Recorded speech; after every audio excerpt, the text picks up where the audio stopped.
Welcome to Penrose Learning, where we make understanding easy. You start by opening Settings and searching for Profiles.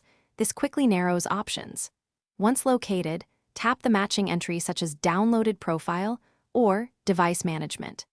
Make sure your device is unlocked and you have any required passcode or admin permission, so Settings shows Management sections.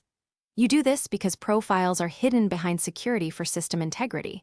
Without unlocking, the menus may be minimized or inaccessible. After you tap the profile area, keep an eye for timestamps or names to confirm the file you downloaded.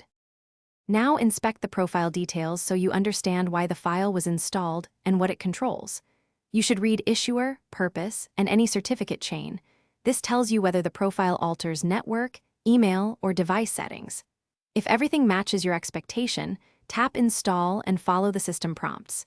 Make sure to enter your device passcode when requested to authorize changes. Once installed, the profile will show active status and permissions, which you can revisit to verify it applied correctly and didn't add unexpected access.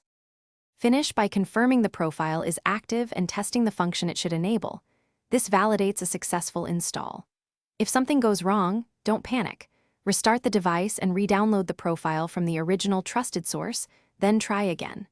Make sure to check date/time and network connectivity because mismatched time or offline downloads often cause verification failures.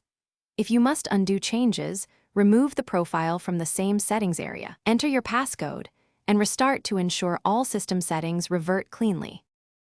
Thanks for watching. If this was helpful, leave a like and consider subscribing. See you next time.